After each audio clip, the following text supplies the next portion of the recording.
Gost dolazi iz drugog jednog grada, odavde je daleko, on je pregazio, bacio kilometre iza sebe da dođe da bude vaš gost. On napravio jednu neviđenu stvar. Video je kako razni gradovi prave neke kobasicijade, pa slaninijade, pa čvarkijade, pa pihtijade, pa ne znam ni ja šta sve ne prave, a on se onda odvažio tamo u Gornjem Milanovcu i napravio jednu instituciju koja već 6 godina uspešno traje. Zvala se Mudijada prvo. Pa onda neko se, ne znam šta je, pitaću ga, nisam hteo da mi to saopšti. Onda je dodao R Mudrijada. To znači Mudrijada. Na Mudrijadu mnogi streknu, pa neće, misle da će naći tamo Ničea, Spinozu, Sokrata, Aristotela, da će se biti neke debatni večeri, okrugli stolovi i tako, ali kad kažu Mudijada, onda ljudi pohrle. Ja sam odista bio na jednoj i doveo sam čoveka da vidite kako on izgleda, Delija pravi. On je čak izdao i knjigu, i to u Londonu, o ovome. Pa sam ga doveo da ga vidite kako izgleda i da pričamo o toj njegovoj akciji koja prerasta u jednu zaista instituciju. A on se zove Ljupče Erović. Ljupče, dobrodošli u ovu emisiju. Bolje vas našao. Jer ja ovo lepo ispričak ili sam nešto preskočio? Baš tako kako jeste. Tako kako jeste? Tako kako jeste. Ajmo Ljupče da vidimo gde je ta inicijalna kapisla bila, šta je vas iritiralo. Pa tamo ima Rakijade negde. Gde je ono ima u Čačku? U Pranjanima. U Pranjanima? Blizu nas. A Pranjanima, Rakijada. A Rakijada bez ovoga ne ide. Ne ide. Jedno drugo podržava. Hoćete se ujediniti jedno? Ili ćete se rasepkati? Ne, radimo na tom da se ujedinimo. Da se ujedinimo, odlično. S obzirom da se Evropa ujedinjuje, pa i mi da se ujedinimo ovde. Da bome. Ajmo, kako je to krenulo? Dajem reč. Elem, 2004. godine, raspadom jedne političke stranke, čiji sam ja bio pripadnik, odnosno u opštinskom odboru u Gornjem Milanovcu, izneriram se jer je taj čovjek tu stranku prodao za neku ministarsku fotelju.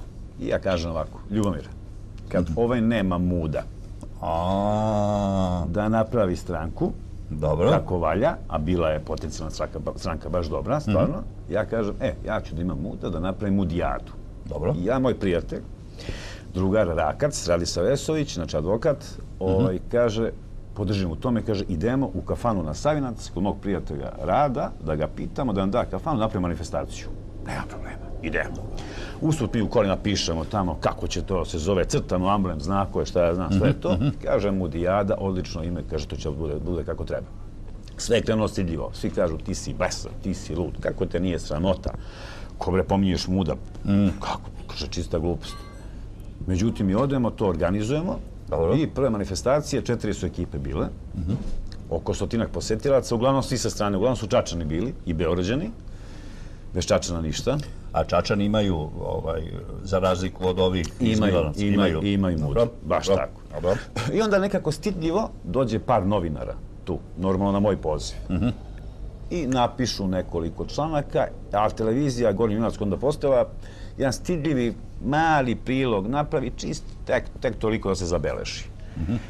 Objavi se jedan dobar tekst u Politici, gospodin Lomović, nakon toga Glas javnosti, jedan lep tekst i nakon tog Glasa javnosti odjedanput... Svi podrže to? Ma ceo svet. Ceo svet. Jedno 600 sajtova svjetskih je pisalo World Testicle Cooking Championship. Šta se dogodilo? Ja od prvog trenutka napravim svjetski šampionat, a da nisam ni znao da sam to u stvari uradio. Počinju stižu pisma, Australija, Novi Zeland, Južna Afrika, Amerika, šta ja znam već ko sve to još, ja počeo se krstim, ne mogu da verujem. Sad taj Elem, moj prijatelj, te druga Radislav Rakac, kaže, idemo mi pravimo udruženja građana. Ajde, reko, hoćemo. Kako će se zove? Mudijada. Idemo. Sve napišemo, pošto je advokat, sve napiše kako treba. Odemo kod Rasima Ljajića, tamo da je bio za ljudska Socijalnu, prava. ljudska prava. Jeste, ali ne mogu setim tačno kako to išlo. I vrate nam podatke sve. Ne može Mudijada. Zašto? Nije pristojna. Šta ćemo mi onda? Ja kažem, ubacujemo R. A tada je ubačeno R. Pa jeste. Mora bude Mudrijada. I osnovimo organizaciju, znači nevladinu organizaciju, Mudrijad, Udruženje građana. Međutim, ne lezi vraže,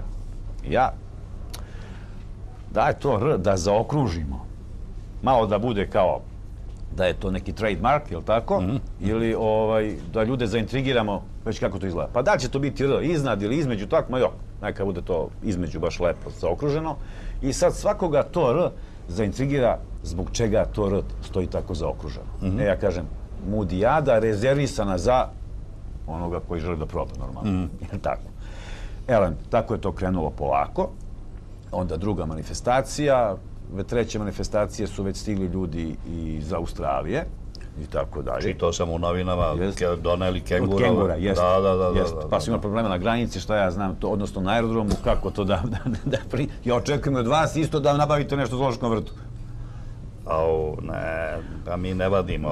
Ja čak nisam hteo da uđem u neku asocijaciju jer je trebalo da kastriram.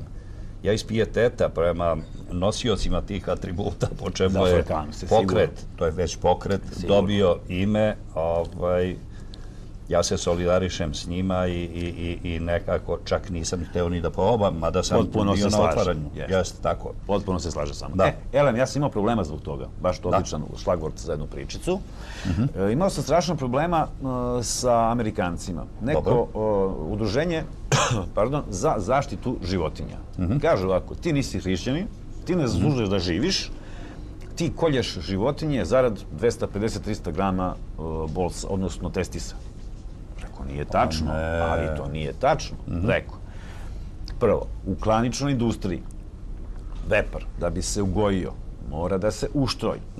On kad se uštroji, ti beli bubrezi odlaze na manifestaciju koja se zove Mudijada. Dalje, volovi, odnosno bikovi, se uštroje isto, da oni već imaju malo pozamašnije. Da, kao kokosovi orasi. Praktično, baš praktično tako. Znači, oni se isto, zarad klanične industrije, oni se isto kastriraju. Onda sam to na engleskom delu sajta, znači na sajtu koji se samo za englesko tržište, ili tako, napisao sam very important, znači mi ne kastriramo, ne ubijemo životinje zbog toga i toga i toga, više se ne oglašavaju. Prema tome, i ja sam isto, znači obožavam životinje, volim životinje, ja sam kući imam životinje, 2 kučeta u kući i to, znači, ne dolazi u obzir. Znači, i Amerikanci podržali? Jesu, dobio sam poziv, recimo iz Houstona, da bi trebao u Houstonu da organizujem manifestaciju, to se zove taj, mislim, svetski šampionat. Rekao sam, nema problema. Međutim, trenutno stanje je takvo moje privatno da ne mogu trenutno da odem tamo, ali se razmišljaju o tome da se ode. Želim da vam kažem isto da znate da sam vrlo prijateljskim, bliskim odnosima sa bivšim kuvarom Helmuta Kohla, koji je naša gore list inače. Stvarno? Da. Znači, on 30 godina živi van zemlje, zove se gospodin Dragan Serdar, sad trenutno živi na Novom Zelandu. On je završio sve sertifikate što postoje u vezi kuvarstva. Znači, do best, nema ništa više. Znači, sve najjače. Gde je god bio, gde je god radio, njegov restoran je bio prvi, znači, na rang listi. Uvek je bio prvi. Tako da mi je strahovito milo, od njega sam dobio veliku podršku prema 3-4 godine. Od njega